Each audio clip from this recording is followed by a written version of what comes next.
Good evening. I'm Roy Cooper, and we're here to pay tribute to the Negro Baseball League.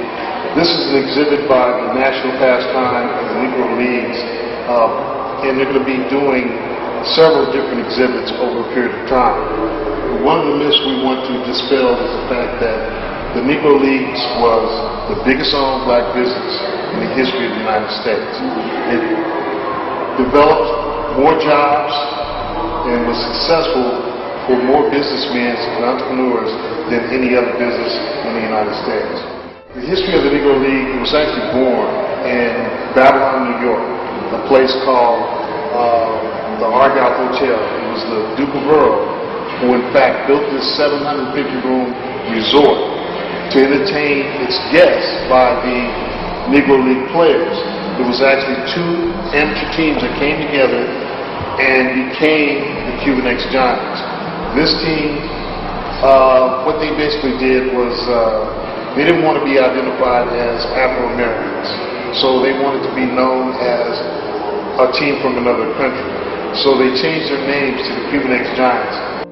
One of the things I like to explain is the fact that in the early days, this is where the foundation was laid for the actual Negro Leagues.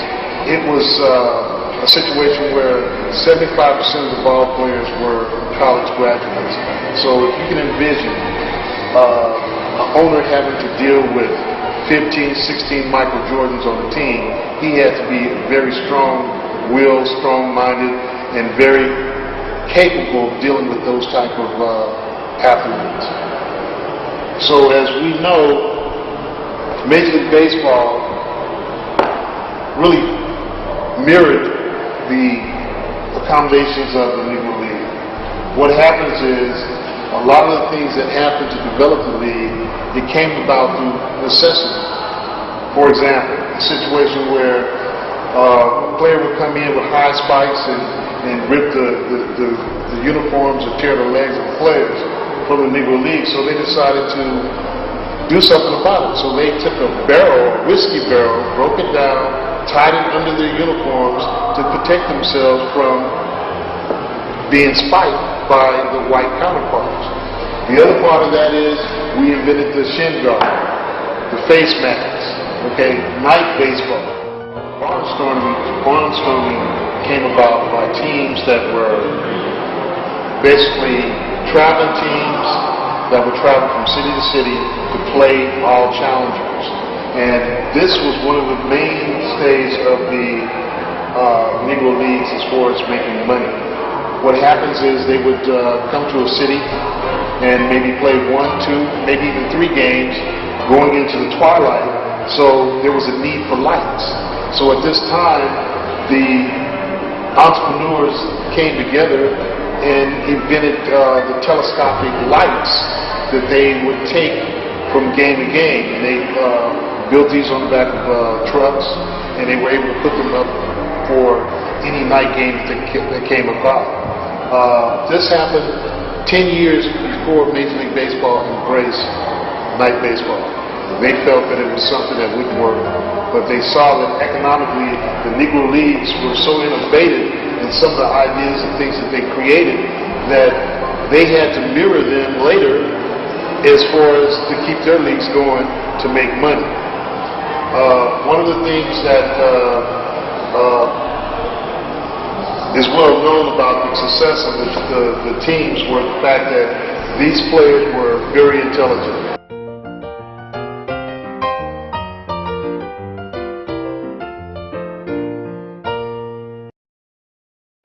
Rube Foster helped develop this league, and also one of his innovative feats was the fact that he put together the so-called East-West All-Star team.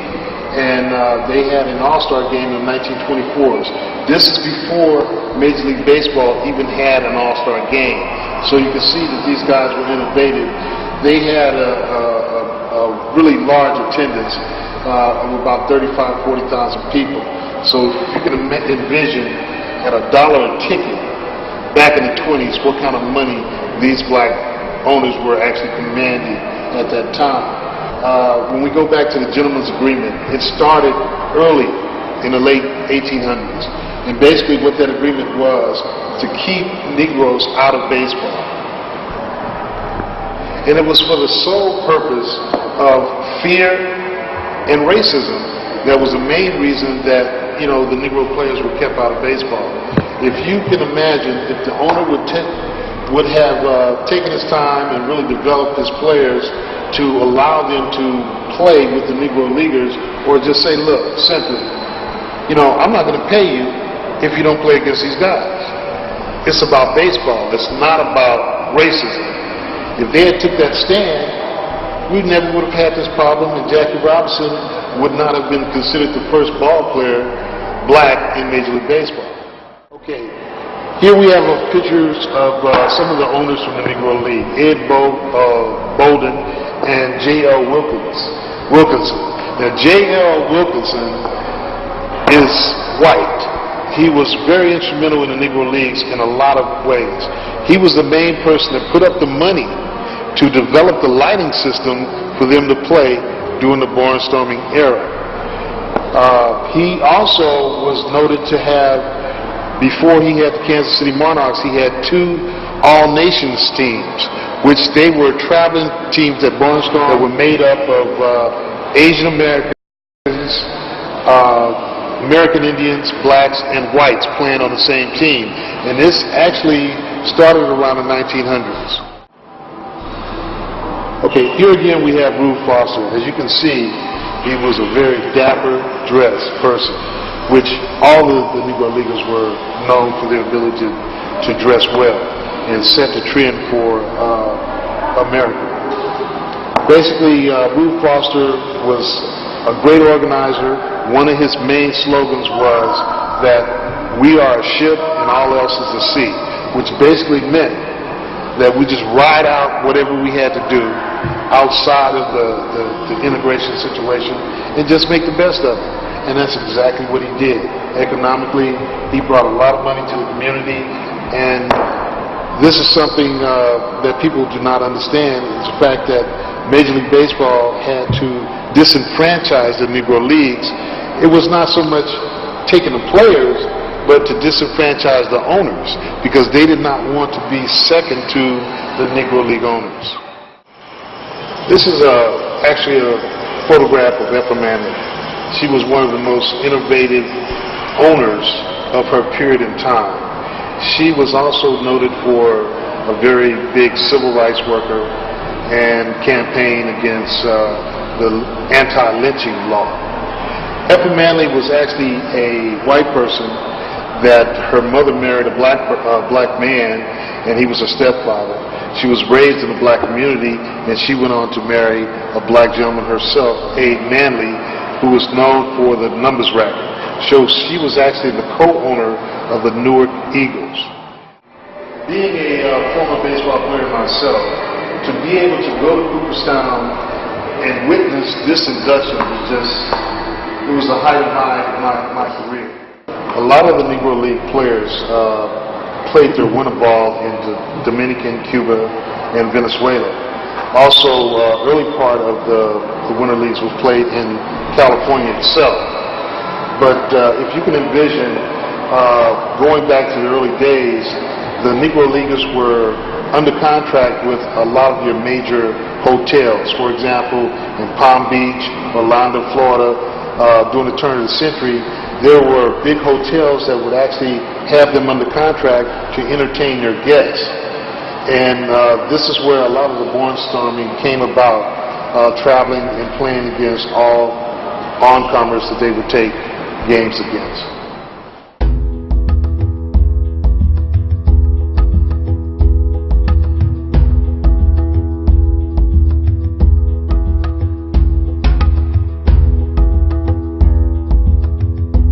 I just had the opportunity last week to speak at Cooperstown at one of the unveilings of the Satchel Paige bronze statue, and I was able to meet some of the families of the people that's on this wall, like Crew Papa Bell,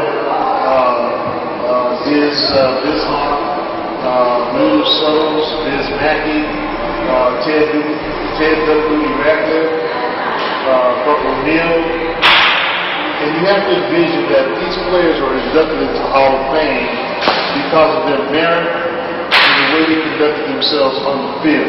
This is the first time that they have inducted a number of 17 players at one time. Normally it's 3 to 4 players per year. But this time, this induction was 17 players representing the Negro Leagues. Now, one player was Bruce Sutters, which was the white ball player from Major League Baseball. The other was Effa Manley and J.L. Wilkinson. They were the only 2 whites. The others were Negro League players. And these players, you know, it's been a long time coming. And this is a need to recognize for these players. They were players that were recognized from the period of the pre-Negro Baseball League and also the Negro League period. One of the things that really touched me was the fact that I was able to speak to and interact with a lot of these players' families. One of the most touching segments of the induction was the fact they unveiled a statue of Satchel Paige. At this unveiling, Pam, his daughter, spoke, and she really took him to church. She basically she had a sermon about them bones, you know, coming to life, and basically what it was saying is after all these years, we're now receiving recognition for the things that we should have received years ago. So it was really very heartwarming to see the reception of the players and their families as they were being inducted into the Hall of Fame.